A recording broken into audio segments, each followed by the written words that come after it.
Bom dia, gente. Estamos aqui em Jope, Jaffa. A tradução correta seria Jaffa. É um porto natural. Aqui atrás de nós, o mar Mediterrâneo. É aqui que acontece a história de Jonas. É aqui que acontece a visão de Pedro. Capítulo 10 do livro de Atos. Capítulo 10 do livro de Atos fala que havia em Cesareia um homem chamado Cornélio, centurião do regimento conhecido como italiano.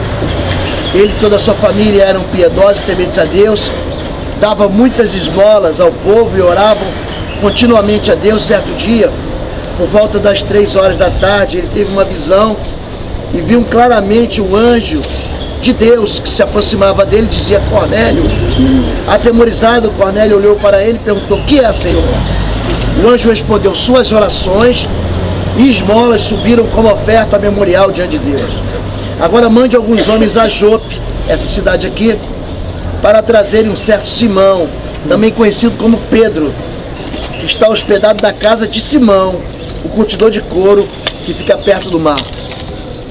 Deixa eu falar dessa primeira parte aqui. Pedro estava nessa cidade aqui, e Deus conhecia o nome dele, e Deus conhecia o nome daquele que ele estava hospedado na casa. Deus, ele não perde controle. Às vezes a gente tem a ideia de que Deus se esqueceu da gente, que Deus não conhece os detalhes da nossa vida, ou que Deus não sabe onde a gente está, ou que Deus nos perdeu de vista. Isso não é verdade. A Bíblia diz que Deus envia um anjo até Cornélio, porque algo que Cornélio fazia era um comportamento que agradava a Deus. Ele orava e ele dava esmolas. Eu quero falar sobre esmola por quê?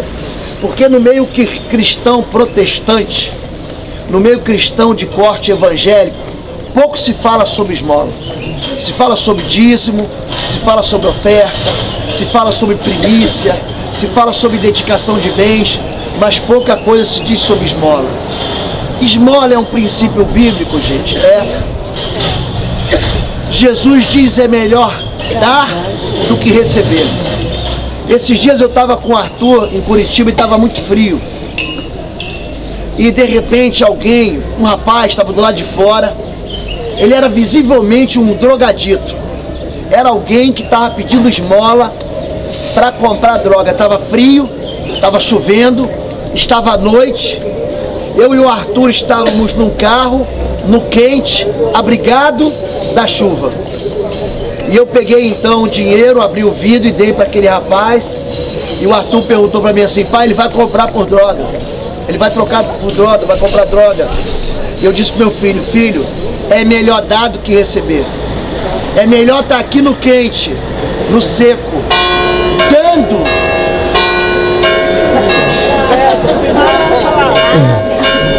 É melhor estar no seco dando dinheiro do que estar lá fora, na chuva, pedindo dinheiro para comprar droga. O princípio da esmola, gente, mexe com Deus? Mexe. A maneira como o coração é generoso, isso mexe com Deus? Mexe. O coração de Cornélio, que não era cristão, preste atenção nisso, gente. Cornélio não era evangélico, Cornélio não era católico, Cornélio não conhecia Jesus. Cornélio cumpria o princípio. Deus é um Deus de princípios. O Deus de Gênesis é o Deus de princípios. Cornélio tinha o coração dele no Senhor, a ponto de Deus mandar um anjo. Alguém aqui já foi visitado por anjo, gente? Deus mandou um anjo falar com ele. Esse anjo então manda ele fazer algo que o anjo não podia fazer: chamar Pedro. O interessante é que o sino não vai dar folga pra gente. O interessante é que o anjo também aparece para Pedro numa visão. E nessa visão, ele mostra um lenço um lençol. E nesse lençol, segurado por 4 pontas, é apresentado animais que para o povo de Israel eles são impuros. Levítico capítulo 11 fala de pureza e de impureza daquilo que se come. Nós aprendemos com Orém sobre os 7 alimentos que são consagrados. Quais são os 7, gente? Trigo, uva, oliva, cevada, romã, tâmara e figo. A comida tem a ver com a aliança. Toda vez que é feita uma aliança, um pacto, é feito com comida e com sangue. Sempre, sempre. Jesus, ele parte o pão, ele toma o cálice e diz: esse é o cálice da nova aliança. Nós vimos isso lá atrás.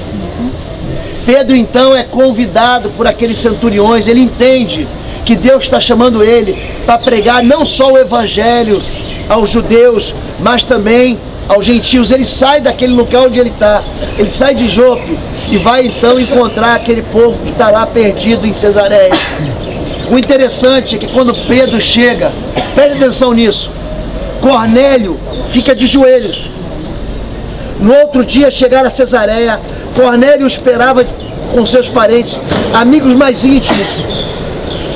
Quando Pedro ia entrando em casa, Cornélio dirigiu-se a ele e prostrou-se, ajoelhou-se aos seus pés, adorando-o. Mas Pedro fez levantar, dizendo: levante-se, eu sou homem como você. Cuidado com quem você adora.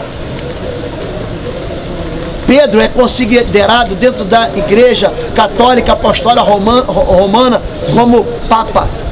A Bíblia não diz isso. E Pedro diz: eu sou homem como você. Pedro errou tanto quanto eu, quanto você. Pedro nega Jesus 3 vezes. Pedro confessa Jesus 3 vezes. Pedro anda sobre as águas. Pedro também afunda nas águas. Jesus socorre ele. Preste atenção nisso. João, ele tem uma visão de anjo no livro do Apocalipse. E ele vai adorar o anjo. Lembra disso? O que que hoje diz para ele? Fica de pé, porque eu sou teu conservo. Nenhum padre, nenhum pastor, nenhum líder religioso deve receber adoração. Ele pode ser o homem mais extraordinário, mais santo que tiver. Adoração somente ao Senhor. Quando Êxodo 20 fala sobre isso, ele diz o seguinte: adorarás ao Senhor teu Deus e somente a Ele servirás. Não te encurvarás a eles. Não há poder nenhum no homem, nenhum poder. O poder vem do Senhor. Nenhum homem, nenhum ser humano, nenhuma mulher que já viveu deve receber louvor, adoração ou veneração. Isso é roubar a honra do Senhor. Só quem é digno de receber louvor, honra, domínio e majestade é o Senhor. Quando Pedro prega em Atos capítulo 10, ele diz: assim como Deus ungiu a Jesus de Nazaré com o Espírito Santo e poder, o qual andou por toda parte fazendo bem, curando os oprimidos do diabo, porque o Senhor era com ele. A nossa adoração é para o Senhor através de Jesus Cristo. Pedro, ele ensina isso a Cornélio. Cornélio era salvo, gente? Não. Mas quando Pedro prega, ele fala de Jesus, o qual Deus constituiu como juiz do Novo Testamento. Jesus é aquele que é o testador da aliança. Nós vimos lá em cima sobre 3 alianças que estão naquele arco quadrado. Quando você recebe uma herança, você recebe a herança porque o seu pai morreu e deixou para você um benefício. Não é isso que é uma herança? Antigo Testamento, a aliança era de obediência. Você deveria obedecer para ser salvo. Só que a lei é perfeita e nós somos imperfeitos.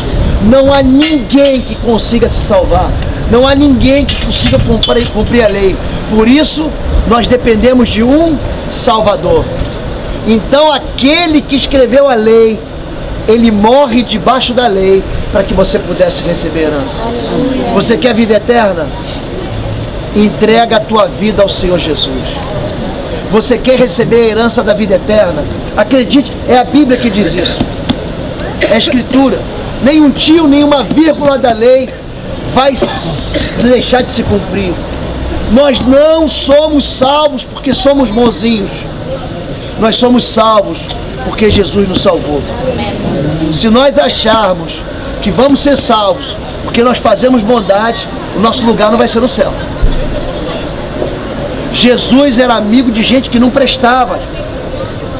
Jesus não andou com os santarrões. Jesus andou com gente que tropeçou, que falhou, que foi desleal, que abusou. Quem se salva, gente? Quem se salva é o ladrão da cruz. Quem se salva são as prostitutas, porque eles reconhecem na sua iniquidade que o Senhor é o Salvador. Jope é um lugar onde Deus revela que a salvação não fica para o judeu, a salvação também vai para os gentios. É onde Pedro tem a visão dos lençóis, de animais imundos, no qual Deus diz, não chame de imundo aquilo que Deus purificou. Amém, queridos? Deus abençoe você.